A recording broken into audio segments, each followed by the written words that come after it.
Magandang gabi po muli mga kaibigan, mga kapatid at mga kababayan. Muli na naman po, tatalakayin natin ang mainit na isyu sa napapanahong isyu, at ito ay may kaugnayan pa rin sa digmaan na inilulunsad ng pamahalaan laban sa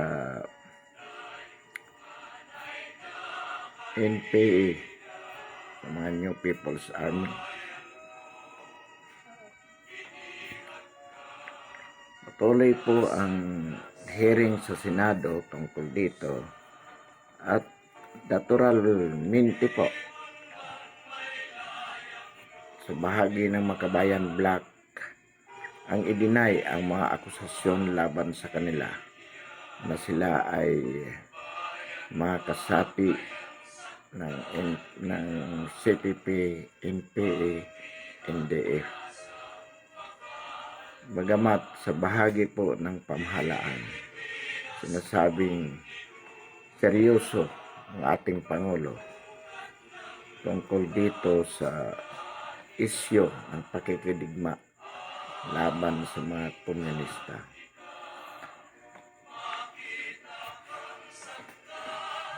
Dito po sa isyong ito, mayroong mga ilan na nagsusulong na i-criminalize o gawing krimen ang pagre-red tag. Ibig sabihin po, nukudyukan ng mga ilang kongresista na magpasa ang Kongreso ng batas na magdideklarang illegal para sa sino man, lalo na sa military, ang mag-red tag sa sinumang mga opisyalis. Ibig sabihin, magiging kriminal ang pagbibintang na sila ay mga komunista. Well, ganyan po talaga ang mga kasapi ng CPP, NPA, NDF, lalo na ang kanilang mga political officers. Magaling po sila na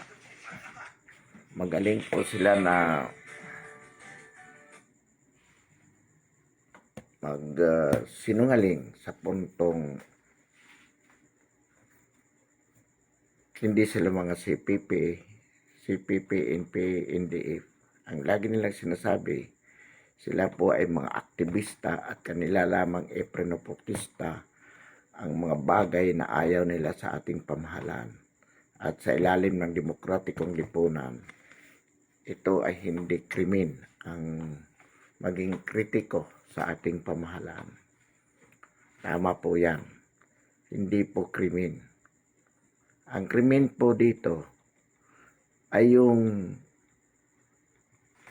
i-recruit mo ang mga kabataan, lalo na para sumapi sa NPA. Ito na may inamin ni Teddy Casino. Ang sabi niya, ang ginagawa ng Makabayang Alyansa, gawing aktivista ang mga estudyante. At dito sa mga aktivistang ito, dito nagre-recruit ang mga NPA ng kanilang mga kasapi. At yan di umano ay sole decision ng isang aktivista na sumama sa NPA. Katulad po ng sinabi ni Congressman Colyamat, mahal niya ang anak niya, siya nagsilang, siya ang gumabay sa pagpapalaki nito. Ngunit ginalang niya ang desisyon ng anak niya sa kanyang piniling landas na sumali sa CPP, NPA, NDF. Maging sumama sa armadong grupo upang labanan ang gobyerno. Mga kababayan, kapatid at mga kaibigan. Kulyamad is a congressman representing bayan muna, to which this Makabayan block belongs. Anak mo, anak niya, nagdesisyon na sumama sa New People's Army upang labanan ang gobyerno. Igagalang mo ang ganyang desisyon. Hindi ba dapat ikaw mismo bilang opisyalis ng gobyerno ang magsabi sa anak mo na huwag anak? At gumawa siya ng paraan para itong batang ito mapigilan sa anumang paraan. Kung siya mismo ay hindi NPA, si Kulyamad, Congressman Kulyamad. It is not that simple, such as respecting the decision of her child to join the New People's Army and to fight against the government. Because being a public officer, she should have protected the government by not allowing her child, her daughter, as that, to fight against it. Tapos sasabihin niya, iginalang lamang niya ang desisyon ng kanyang anak. If she could do it with her own daughter, how much more with others? Yan po ay nagpapakita kung gaano kasinungaling, kung gaano kabaloktot mag-isip itong mga Makabayan block.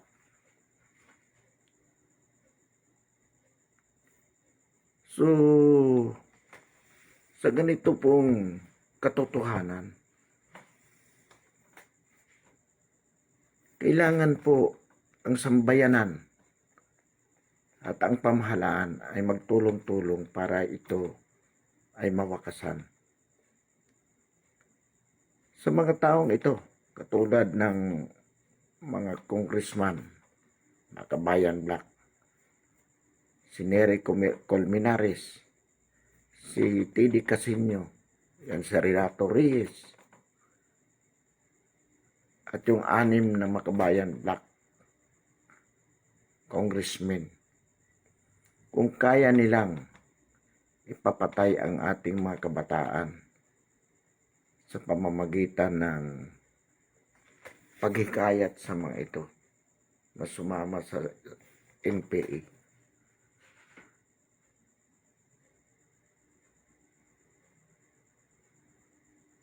Sa maisulong lamang ang kanilang paniniwala na dapat ibagsak ang pamahalaan.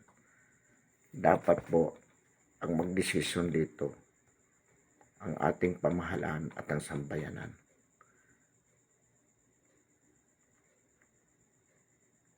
Ang sambayanan po, kaya ito po ang kagandahan sa Malayang na mayroon tayong social media na makakarating ang lahat ng balita at lahat ng anggulo tungkol sa balitang ito upang ang sambayanan ay magkaroon ng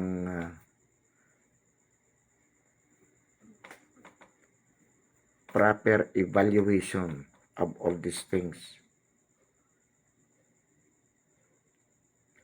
Ang ating pong ginagawa dito ay pagmumulat, magkarating po sa lahat.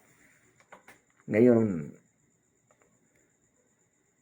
ang sinasabi po natin, ang digmaan na ating inalulunsad laban sa ating mga kapatid na naliligaw ng landas. Hanggat maaari po, yung actual fighting with the military is the last resort. It is always the last resort. If we could convince this New People's Army, CPP, NPA, NDF to surrender to and go back to the fold of the government and the society, much better po. So ano po ang dapat nating gawing hakbang? Dito po dapat nakatuon yung mga hakbang ng pamahalaan. Isa po dito, inirekomenda po natin na kung wala pa pong ipalabas ang Pangulo, we recommend it to the ILCAC to consider seriously of issuing a general amnesty for any CPP, NPA, NDF to surrender. Nang sa ganun po, hindi dalawang isip ang mga ito na sumuko sa pamahalaan. Sapagkat kung mayroon pong amnesty granted them, they would not hesitate surrendering. Kasi ang iba po dyan ay nag-aalangan sapagkat inaalaala na marami po pwede silang sampahan ng kaso sa mga krimen na kanilang ginawa nung sila ay nasa bundok pa, or because of their pending cases in court, na because of that pwede silang matakot sumurrender. So isa pong paraan na makumbinsi natin ito for the government to issue general amnesty for those who are going to surrender. Plus, of course, the economic packages that should be granted to them for them to start a normal life once they go back to the mainstream of the society. So ito po, yung mga makabayan black sa Kongreso, let us work hard for them to be removed. The reason why we do not take arrest calling Speaker Velasco to initiate actions on the matter for their ousters as party list representatives, members of the Makabayan Bloc. For the 2022 election, proper party in this regards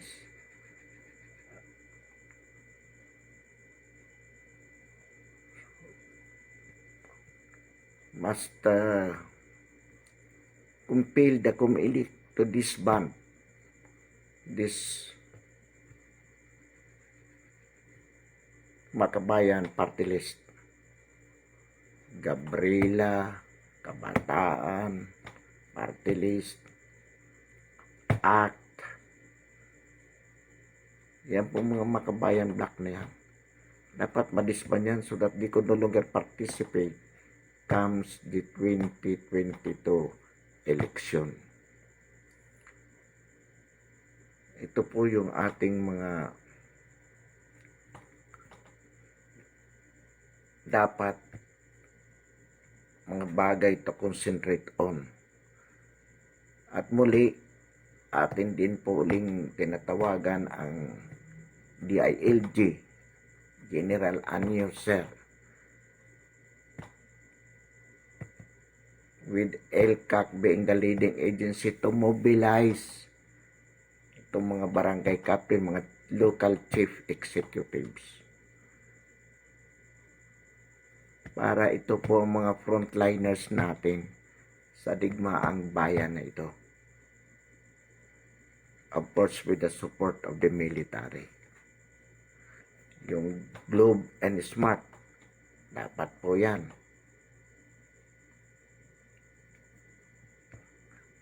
Bahala po dyan ang Department of Telecommunication. Dapat po mapilit nila for these companies to stop paying to the New People's Army. Ang dapat po nating i-criminalize for any politicians, any public officer, for any companies to give financial or otherwise support to the NPA. Sapagkat pag na-cut off po, ang sinasabi natin pag na-cut off natin, naputol yung itong support system na ito, manghihina na po sila. Sa mga barangay po, malaki ang maitutulong ng mga barangay councils sa buong Kapuluan para itong mga constituents nila mapagsabihan ng mga barangay council na hindi na huwag makipagtulungan sa mga NPA. Huwag matakot, sa halip i-report sa barangay, sa mga kinaukulan. Ngayon, kung itong mga constituents na ito, may mga kamag-anak, kapatid, tatay, relatives na nasa NPA, silang nakakaalam. Kausapin po nila na sumuko na.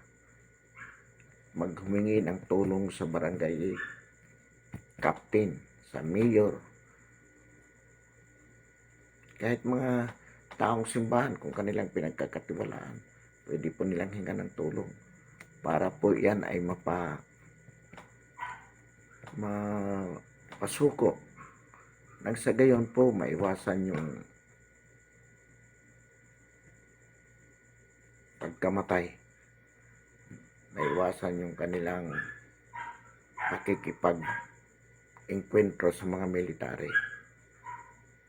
Sapagkat kapag hindi po sila sumuko, the military, the police will run after them. Habulin po sila sapagkat yan ang utos ng ating Pangulo. So, wala pong negotiation dito in terms of makipagkasundo sa kanila. Hindi po. Ang negosasyon po dito na sinasabi natin ay negotiation for their surrenders. Kung paano maumpisahan ang proseso ng kanilang pagsuko. Ito po yung usapin dito.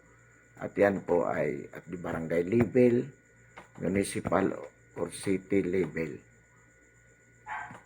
Yan po. Kaya po sa ating mga kapatid, samantalahin nyo na po, sumuko na po kayo. Wala pong mangyayari sa ipinaglalaban nyo. Kay Congresswoman Kulyamat, hindi po bayani ang anak ninyo. Ikaw lang po ang nagsasabi na yan ay bayani.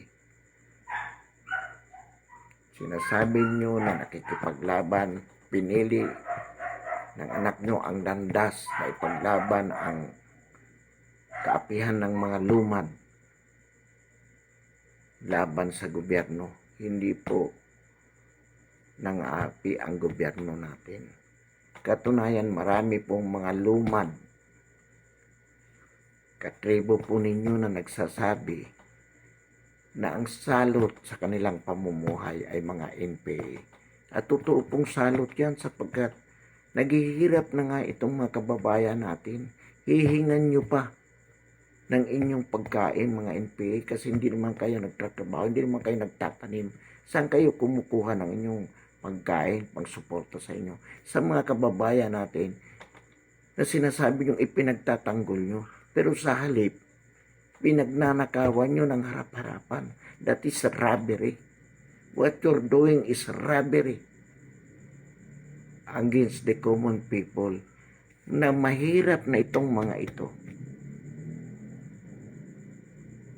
Hindi nila malaman kung saan sila kukuha ng kanilang pagkain araw-araw, pero kayo, kukunan nyo pa. Yan ba'y tulong? Hindi po tulong yan. Congressman Kulyamat, makabayan congressman, Culminaris, Casinyo,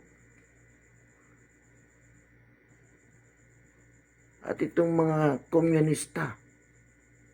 Ano ba ang ipinaglalaban nyo? Makasarili, para sa inyong sarili, para kayong malagay din sa gobyerno. Di ba naging congressman na rin kayo ng napakatagal na panahon bilang bayan mo na representatives?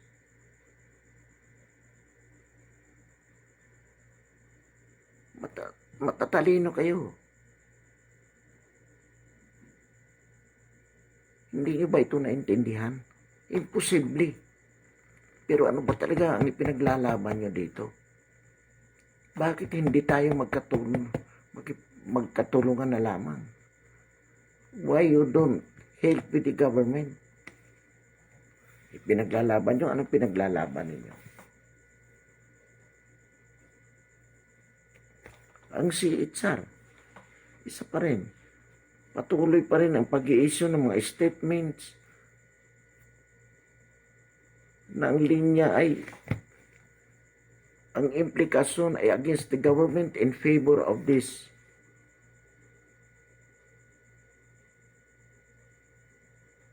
leftist organizations. Sinasabi nyo na nilalabag ang karapatang pantao ng mga nire-red tag. It is not merely red tagging. It is informing the public to stay away from the organizations represented by the Makabayan Bloc, because it is dangerous, especially for the youth, joining your organization, sapagkat naghahasik kayo ng kaguluhan sa lipunan ito. Katulad po ng kadamay, mga agaw ng bahay, udyok ng CPP, NPA, NDF. Totoo po, kailangan natin ng bahay. Kailangan ng mga mahirap na tao na walang bahay. But there is a way for them to acquire homes. Hindi sa paraang agawan. We sympathize with people who are homeless. Definitely. But it should not be done the way they did. Tapos ang ginawa ni Frankie Pangilinan, ni Kiko Pangilinan, nung mag-rally itong mga kadamay, may pandemic na nga, nagrarally pa against the government, tapos pinansahan pa. Sa totoo lamang po, kasi ang problema dito, even the opposition, kayo, Brilon, Pangilinan, ang kakapal na mukha nyo,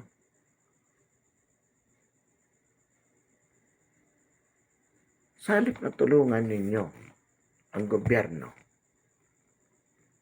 ang administrasyon, para mapaayos ang pagpatakbo sa pamahala, kinukontribute, ginagamit nyo pa, nakikipag-alyansa pa kayo sa mga magkakaliwang ito. Sabihin nyo hindi totoo. Bakit nyo pinansahan ang kadamay? Kiko Pangilinan. Yabang mo pa nga ng anak mo eh. Siya pa nga nagpiyansa at saka ikaw eh. Habang tinutolerate natin yan, mamimihasa yung mga yan.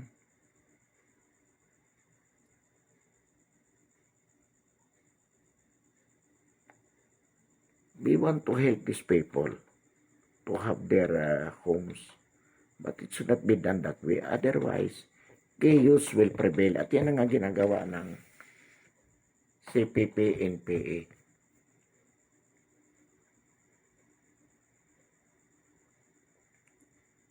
Sindikato, mafia. Sila itong malaking mafia sa Pilipinas. Maraming galamay sa gobyerno. Kaya,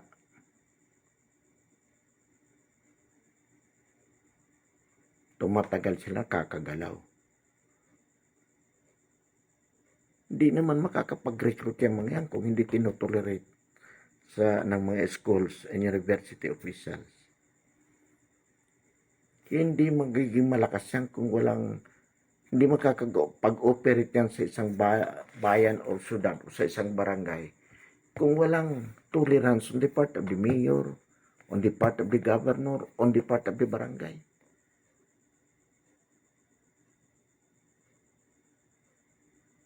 O nga sabihin nila, hindi kami kasali dyan.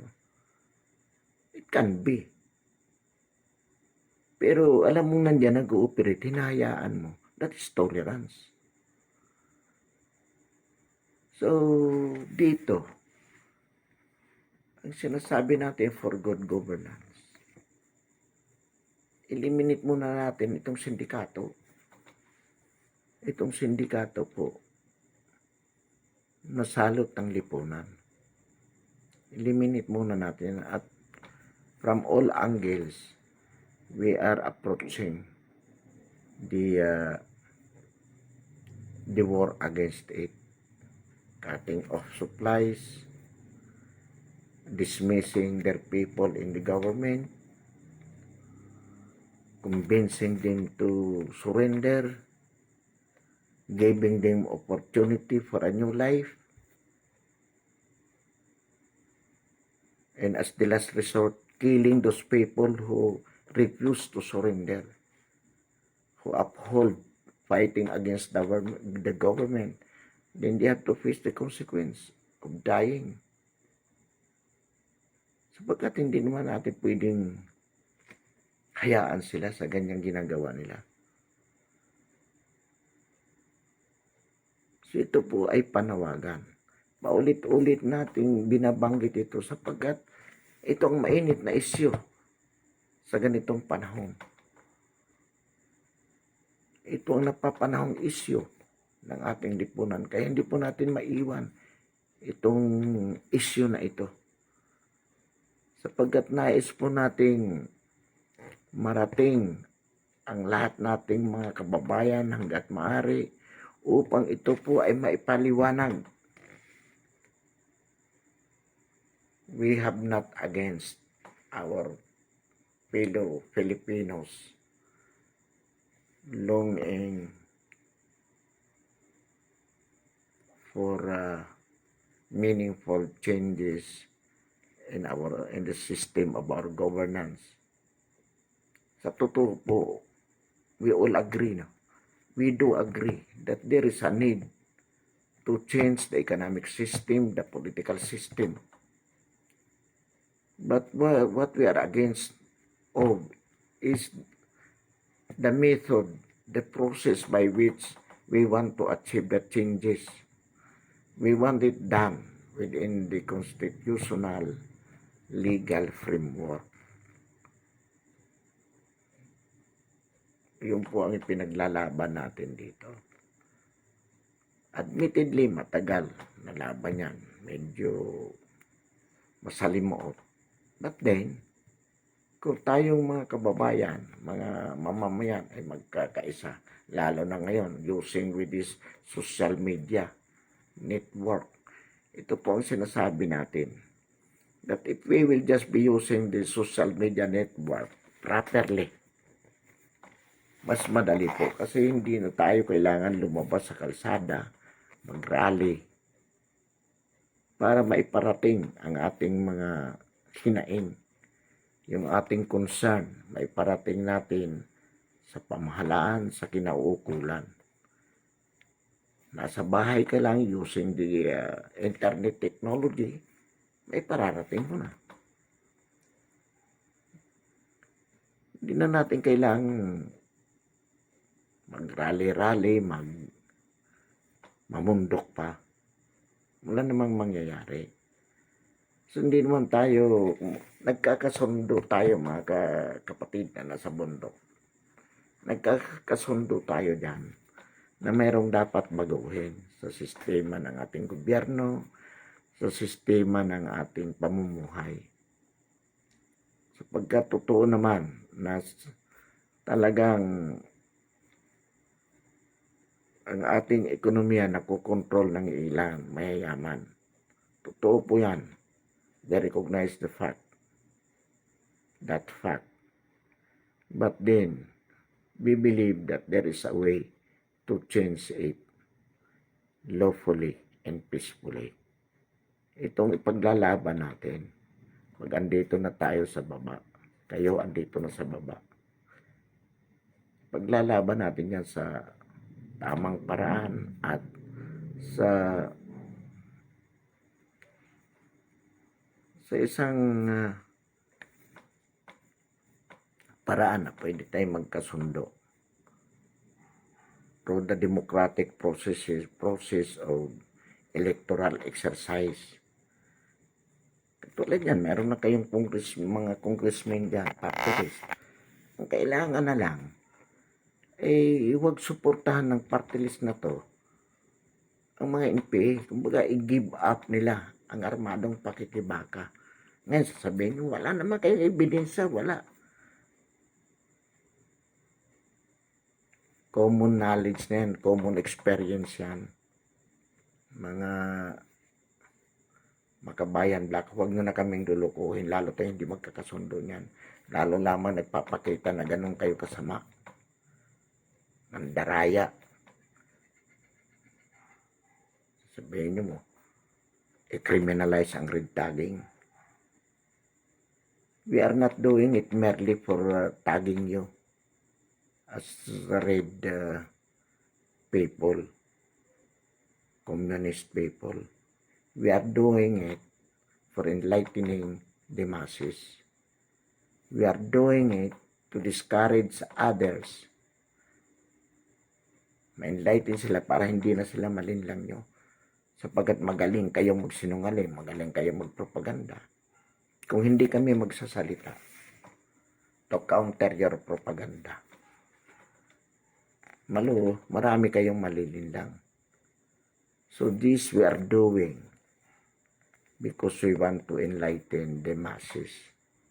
We take the gaggle of doing this, and we grab this opportunity also to thank Ka Eric and Company, Canuel, Kaamihan.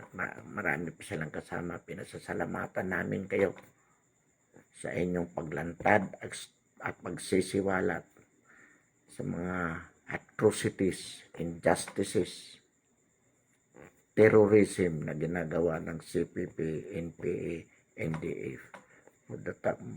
For the moment po, we end this discussion. Maraming salamat po. Magandang gabi. Merry Christmas and Happy New Year. And as a token of support for this advocacy, we invite you to subscribe our YouTube channel. Ang ating paninindigan sa napapanahong isyu ng lipunan. Muli, magandang gabi sa inyong lahat.